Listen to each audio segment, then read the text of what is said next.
Vamos con 3, 4 preguntitas disparadoras y charlamos. ¿Te parece un poquito así?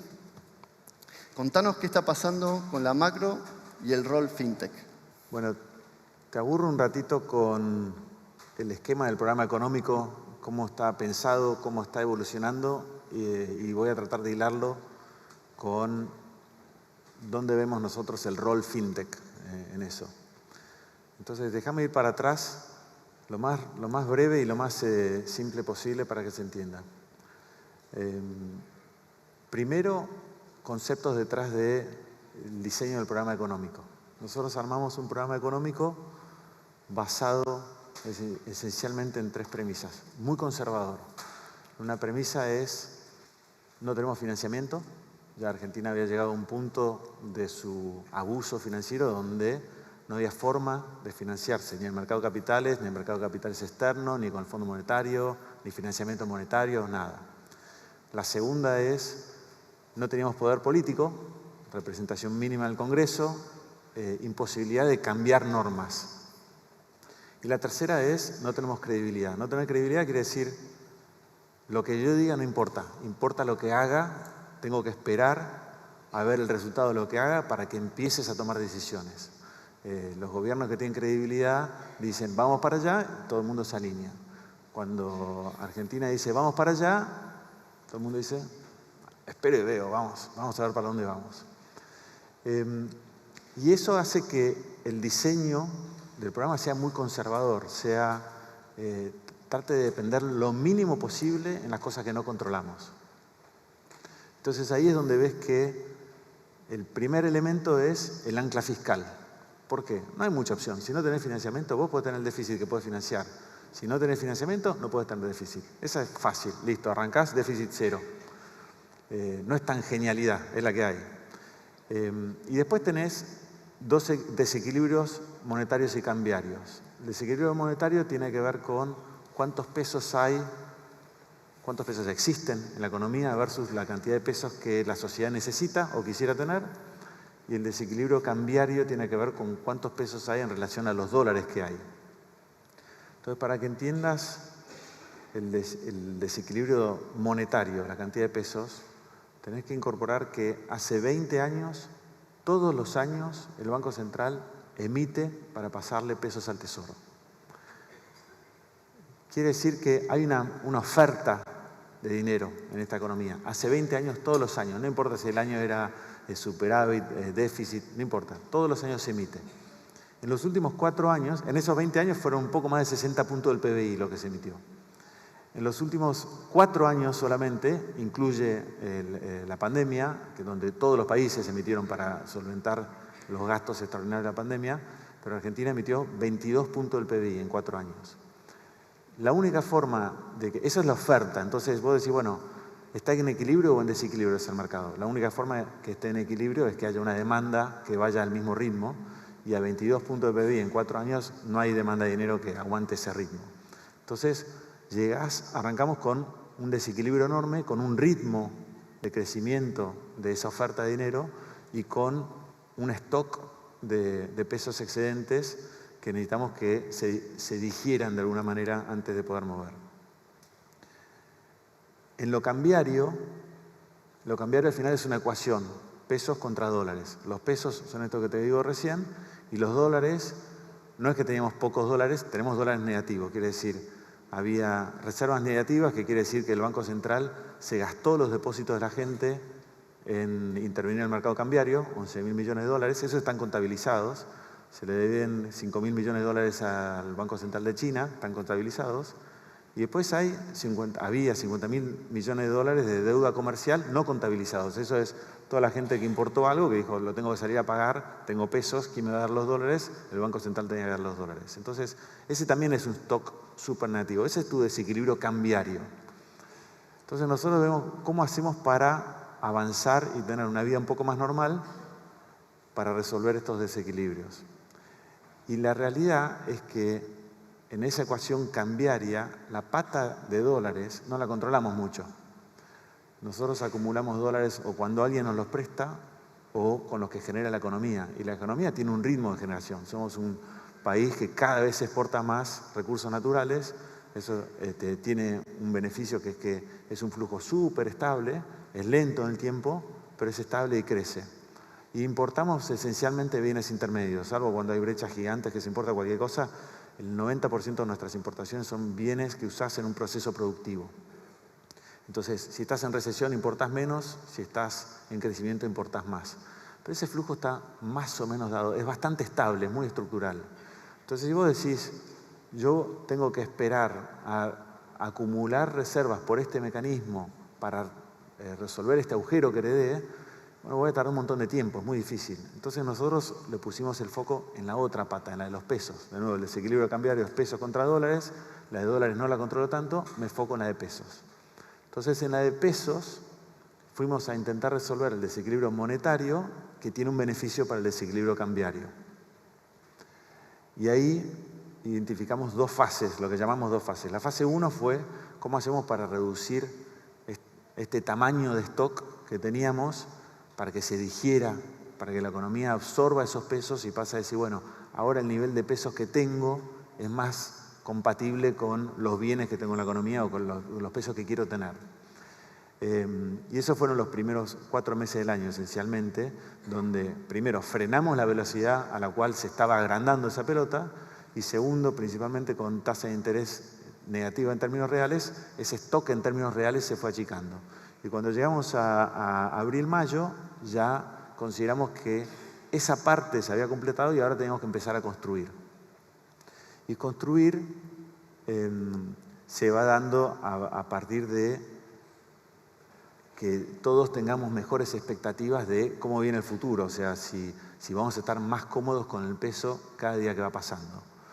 Entonces ahí tiene que ver con, ahí por eso entramos ya congelamos la cantidad de dinero totalmente, estamos en un contexto de inflación más baja, estamos en un contexto de tasa de interés más baja y más estable, y todo eso pasa a ser más predecible. Y ahí empezamos como te digo, a reconstruir ese equilibrio.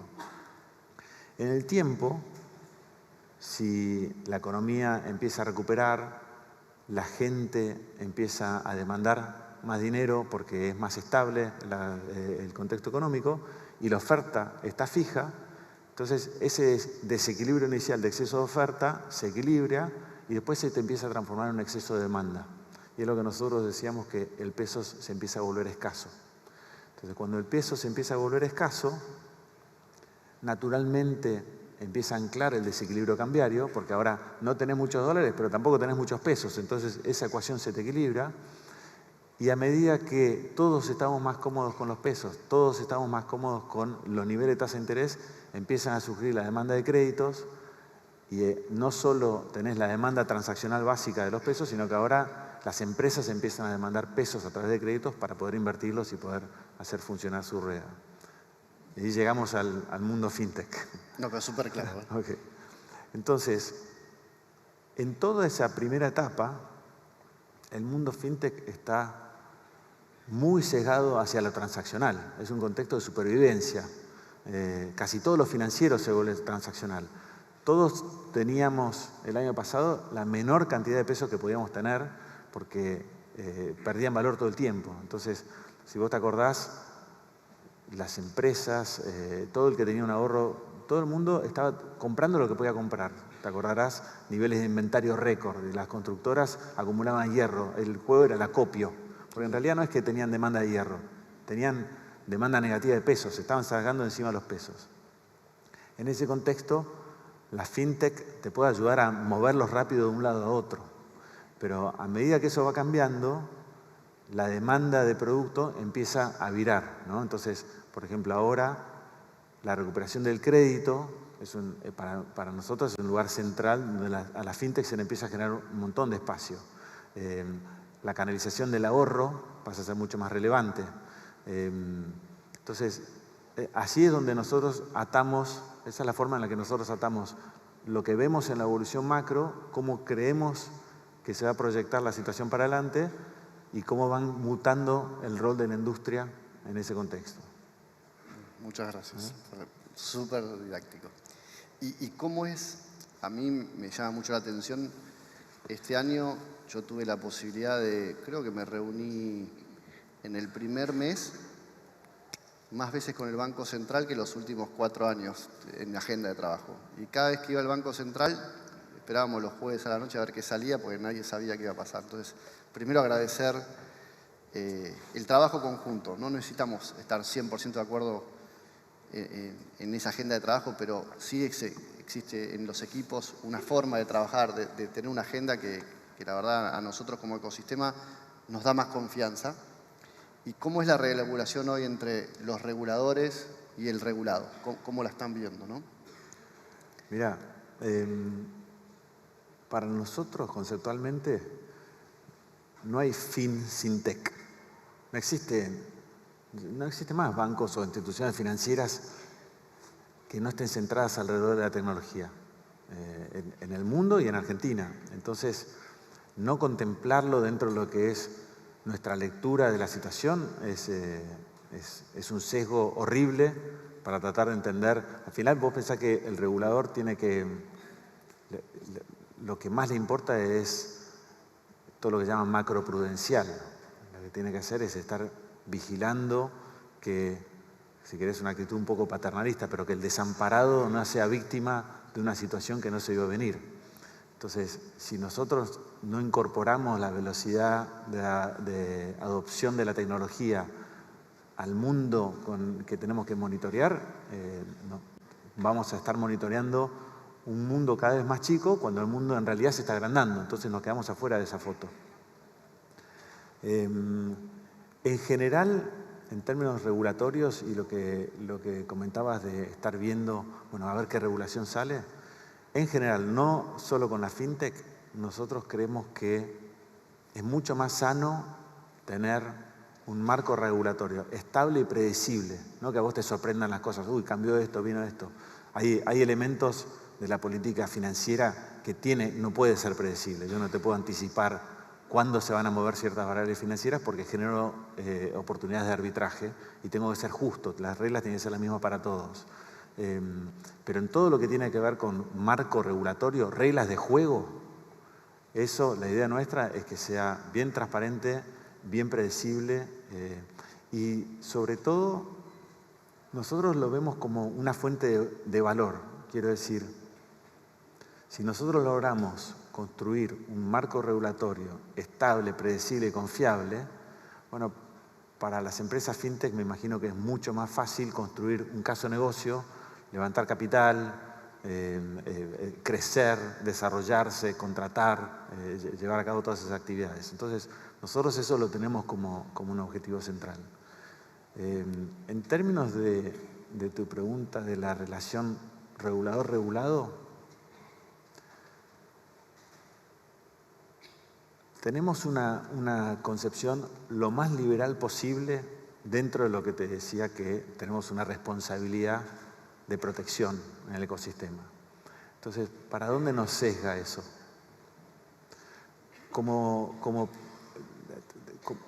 Lo que me parece que es importante es que el Banco Central pueda transmitir principios y valores y que si estoy minimizando la cantidad de reglas que escribo, todos los participantes del ecosistema actúen en base a estos principios y valores. No hace falta que alguien te escriba que está mal pegarle a otra persona.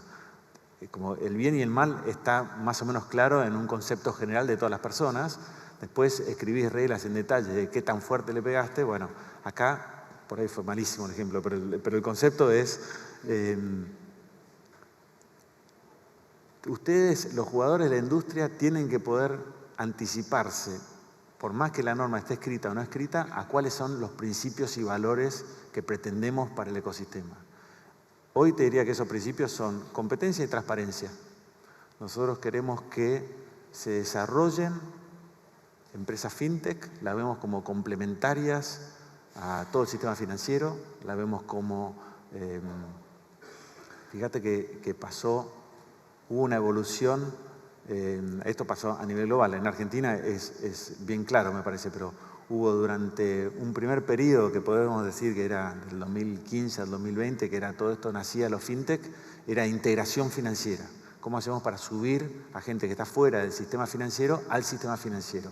Hoy tenemos un nivel de penetración financiera de los más altos de la región, comparable al nivel de penetración financiera del mundo, con lo cual el mundo viró y ya no es más penetración financiera, ahora es bienestar financiero. ¿Cómo hacemos para toda esta gente que ya está en el sistema financiero, que tenga buenos productos, que sea transparente, que tenga fuentes de valor agregado, que pueda acceder a créditos, que pueda acceder a las transacciones financieras que necesita hacer, que pueda enfrentar los desafíos financieros que tiene con herramientas tecnológicas que estén acorde? Y en ese sentido, lo que nos gustaría ver es ejemplos de jugadores en la industria que agregan valor, que tienen un modelo de negocio que viene a resolver una situación o a desarrollar un cierto ángulo de la economía, del país, de la industria, de la educación, del lado que sea, pero que no esté basado en, uy, bueno, mira qué bueno, desarrollé esta tecnología que el otro no la entiende, el usuario no la entiende, entonces lo puedo llegar a abusar.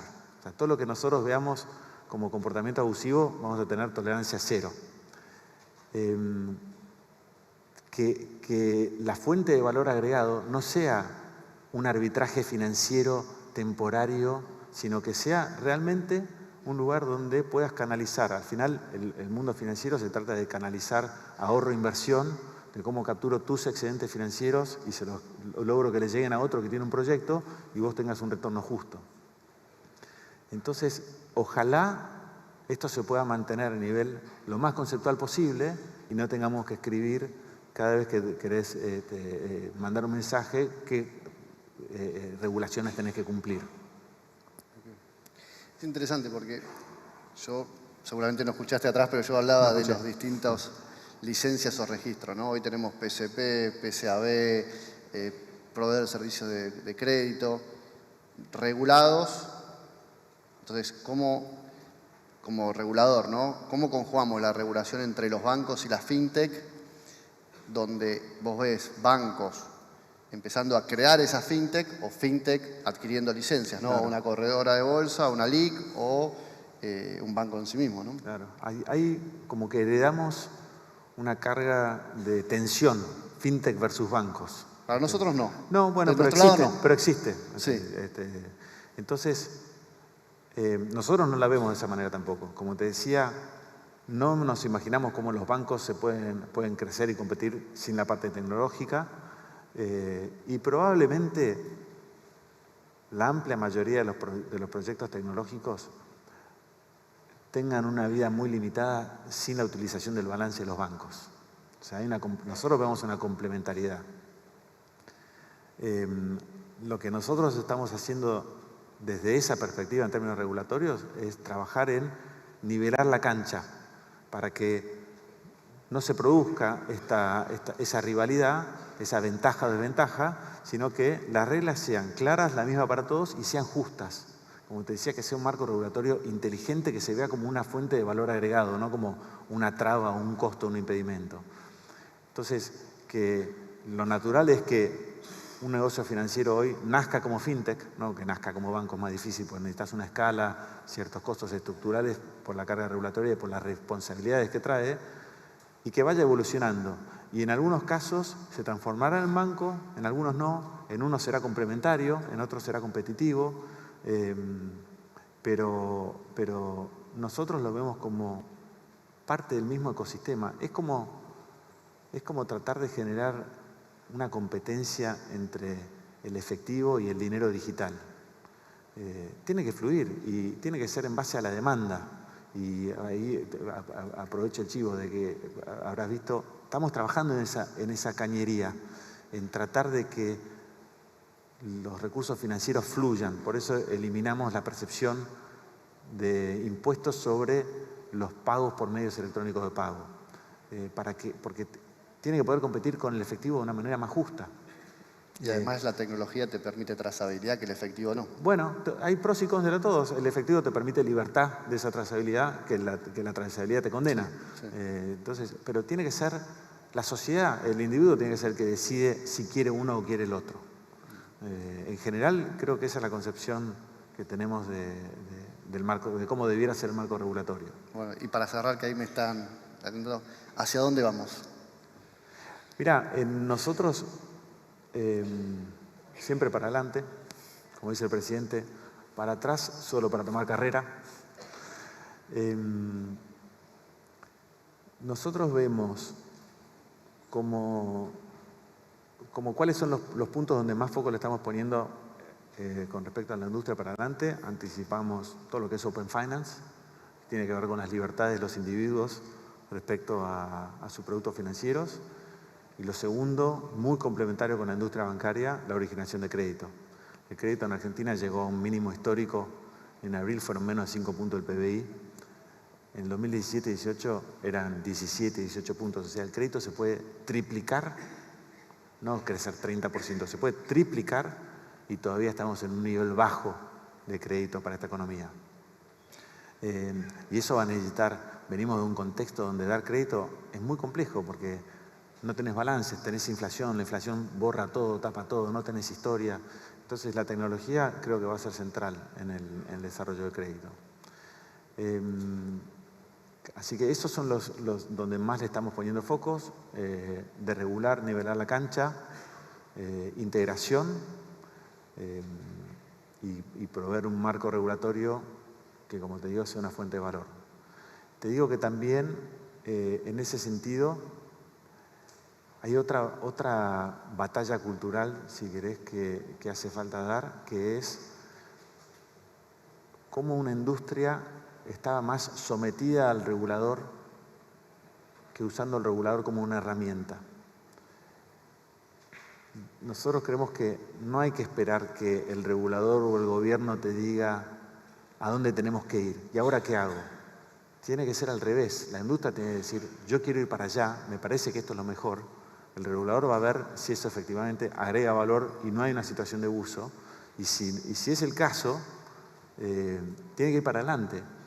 Y yo creo que hay una oportunidad o hay un desafío, si querés, en ese cambio del chip mental, que es que la industria tiene que aprovechar que hay un gobierno que es compacto, coordinado, chico, que valora el diálogo y está abierto a escuchar estas propuestas de cambio.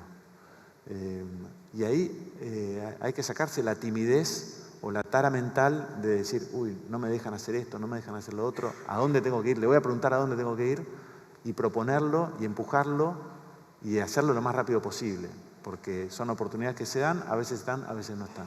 Dentro de ese marco de valores que decías antes. Dentro del marco de valores que decía antes, exactamente. Te agradezco en nombre de todo el ecosistema que estés acá, para nosotros es muy importante y sobre todo la claridad y la calidez con la que pasaste. Muchísimas gracias. Muchos éxitos, Roy.